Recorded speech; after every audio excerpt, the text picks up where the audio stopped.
Assalamualaikum warahmatullahi wabarakatuh. Sebelumnya, terima kasih atas kesempatannya.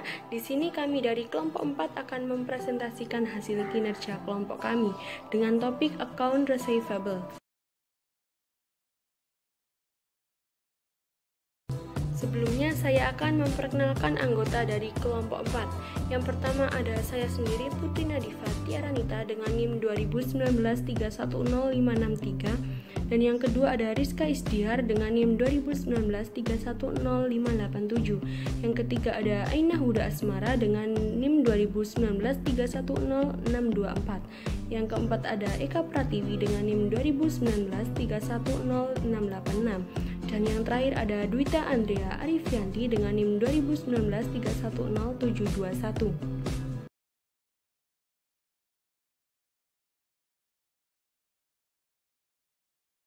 Banyak dari konsep yang dipelajari pada unit hutang juga berlaku pada unit piutang dengan cara yang sama seperti untuk akun GL dan akun vendor. Akun pelanggan juga terdiri dari dua, yaitu yang pertama ada general data. Akun pelanggan ditentukan untuk semua company code di tingkat klien, seperti alamat pelanggan juga disimpan di sini. General data berlaku untuk semua company code yang melakukan bisnis dengan pelanggan.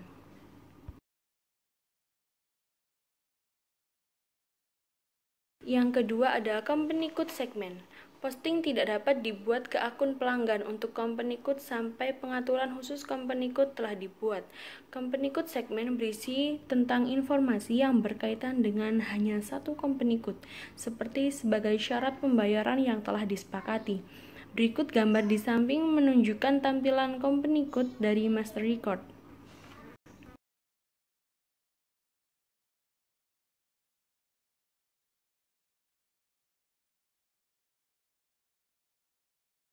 Selanjutnya dengan cara yang sama untuk akun GL dan akun vendor, akun pelanggan disimpan dalam berbagai akun grup, sehingga dapat diatur dan dikelola dengan lebih mudah. Akun dalam akun grup biasanya memiliki karakteristik yang sama, misalnya Anda dapat memiliki satu akun grup untuk pelanggan domestik, satu untuk pelanggan luar negeri, satu untuk pelanggan terafiliasi, atau kerjasama antara dua belah pihak. Account group memiliki rentang nomor yang ditetapkan. Rentang nomor terdiri dari dua jenis. Yang pertama, internal. Jangan memasukkan nomor pelanggan saat membuat pelanggan baru. Sebagai gantinya, sistem memberi Anda nomor pelanggan dari rentang nomor yang ditetapkan ke account group saat master record baru dibuat. Yang kedua, eksternal.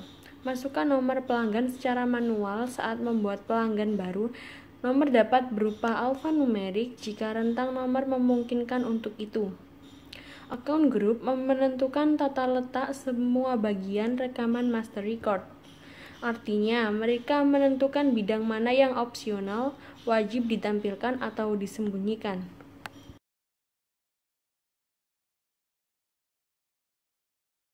Terima kasih atas kesempatannya. Saya Rizka Isdihar dengan NIM 2019310587 akan melanjutkan presentasi dari rekan saya. Invoice or Credit Memo Entry. Hampir semua faktur dan nota kredit dari pelanggan mencapai piutang usaha atau accounts receivable melalui integrasi dengan manajemen pesanan penjualan atau sales order management. Dalam beberapa kasus, jika tidak ada referensi ke sales order, faktur dan nota kredit masih dapat dimasukkan menggunakan Enjoy Transaction. Layer entry Enjoy Transaction dibagi menjadi beberapa area berikut ini. Yang pertama, Work Templates. Kita dapat memilih varian layar, template penetapan akun, atau dokumen yang disimpan sebagai referensi. Yang kedua, Header and Customer Data. Header dokumen dan data item baris pelanggan dimasukkan di sini. Yang ketiga, GL Account Items.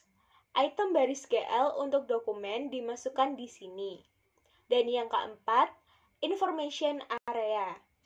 Saldo dokumen dan informasi tentang pelanggan ditampilkan di sini. Information Area juga berisi link ke master data dan open item.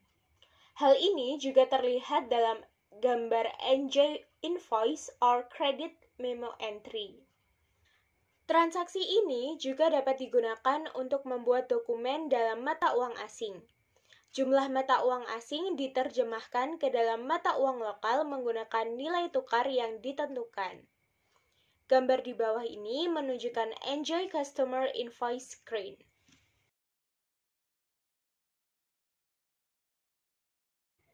Selanjutnya, incoming payments. Pembayaran masuk atau incoming payments dapat dilakukan dengan beberapa cara di berbagai negara dan perusahaan. Incoming payments pada dasarnya diposting seperti yang ditunjukkan pada gambar berikut ini.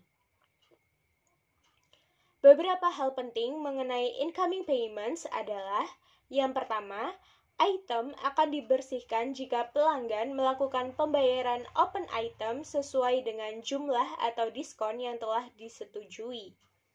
Yang kedua, jika ada perbedaan atau selisih pembayaran kecil, selisih pembayaran dapat ditagih secara otomatis.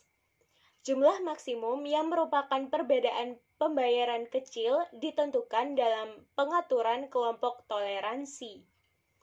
Yang ketiga, jika ada perbedaan pembayaran atau selisih yang lebih besar di luar batas toleransi, harus ditangani secara manual.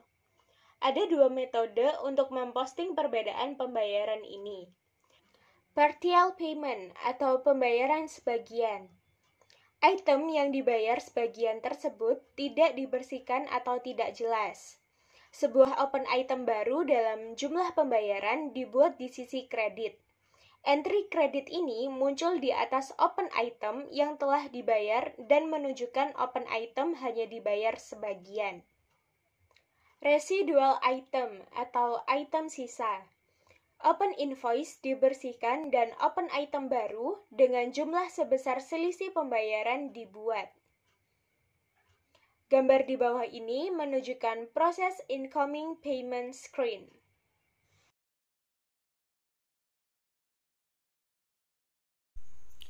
Baik, terima kasih atas kesempatannya. Perkenalkan, nama saya Aina dengan NIM 3 terakhir 624.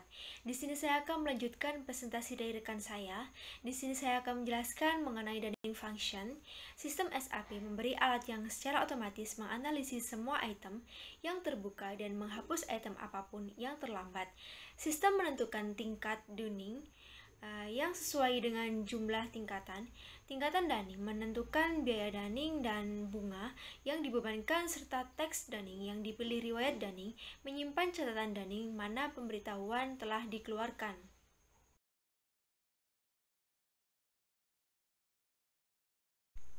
Baik, selanjutnya yaitu gambar 64. Gambar 64 merupakan fungsi dunning. Terdapat beberapa bagian, yaitu memilih item untuk dunning, menghitung level dunning, menghitung biaya dunning, dan tidak tertarik, kemudian mengeluarkan pemberitahuan bodoh, dan yang terakhir yaitu mengelola sejarah dunning.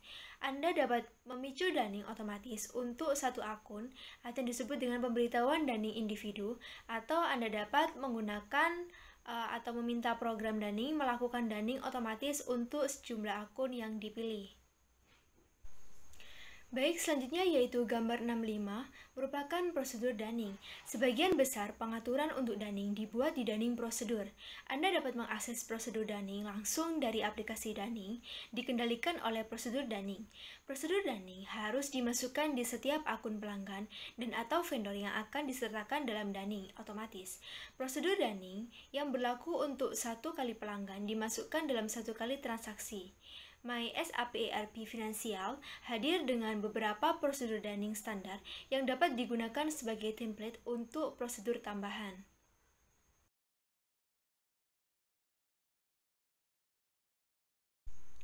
Baik, yang selanjutnya yaitu gambar 66. Gambar 66 merupakan parameter dunning. Dalam menjalankan dunning dengan cara memasukkan parameter dalam program dunning, parameter dari dunning run yang ada dapat digunakan sebagai template dan menyesuaikan tanggal untuk memenuhi kebutuhan.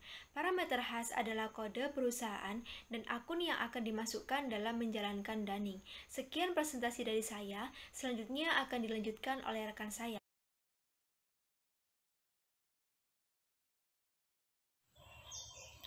Baik, terima kasih atas kesempatannya. Di sini saya akan menjelaskan mengenai dunning. Selama menjalankan daning, akun dipilih dan diperiksa untuk item yang terlambat. Sistem kemudian memeriksa apakah pemberitahuan daning harus dikirim dan menetapkan tingkat daning yang relevan. Semua data daning disimpan dalam proposal daning. Proposal daning dapat diedit, dihapus, dan dibuat ulang sesering yang diperlukan sampai accounting merasa puas dengan hasilnya.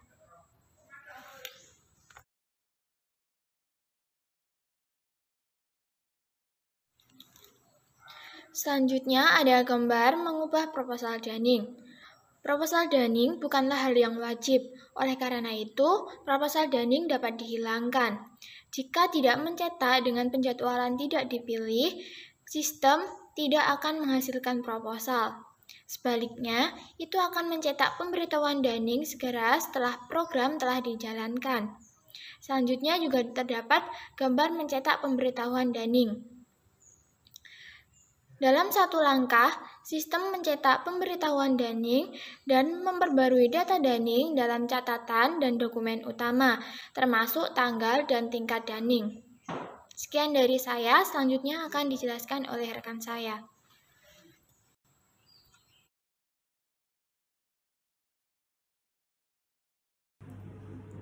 Baik, sebelumnya terima kasih atas kesempatannya. Saya Dita Andre Arifianti dengan 3 NIM terakhir 721.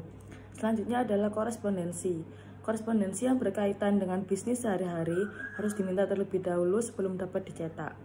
Permintaan korespondensi ini dapat dilakukan dengan berbagai cara. Yang pertama, dengan secara otomatis ketika transaksi khusus seperti tagihan biaya pertukaran atau perbedaan pembayaran dapat diposting. Dalam tagihan biaya pertukaran itu ialah pernyataan tagihan pertukaran, sedangkan perbedaan pembayaran ialah pembayaran pemberitahuan. Yang kedua dapat dilakukan secara manual oleh petugas akuntansi, dan yang ketiga dapat dilakukan dengan menggunakan program permintaan yang menciptakan volume korespondensi yang tinggi permintaan secara bersamaan, yaitu laporan rekening berkala, dokumen internal, dan surat standar.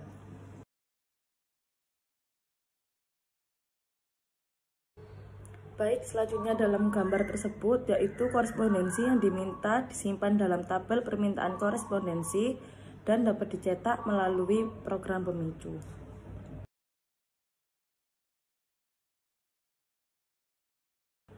Baik, selanjutnya adalah sistem informasi piutang.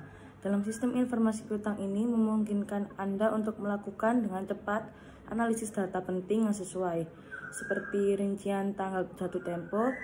Yang kedua dengan riwayat pembayaran pelanggan, yang ketiga risiko mata uang untuk pelanggan di luar negeri, yang keempat item yang terlambat, yang kelima jumlah hari, yaitu hari DSO yang dibutuhkan pelanggan, rata-rata dan untuk membayar faktur, dan yang terakhir ada riwayat diskon tunai pelanggan, yaitu seperti hari yang telah disepakati atau hari yang telah diambil. Jadi analisis ini didasarkan pada kumpulan data atau tampilan yang telah dipilih sebelumnya yang harus dibuat atau diperbarui secara berkala melalui latar belakang yang dijalankan dari database SAP, dan panduan pekerjaan membantu Anda di sini dengan pembaruan. Seperti contoh gambar pada gambar 7.1 yaitu gambaran tentang sistem informasi piutang.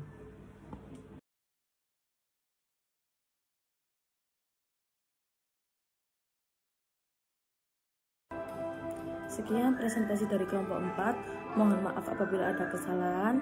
Terima kasih. Wassalamualaikum warahmatullahi wabarakatuh.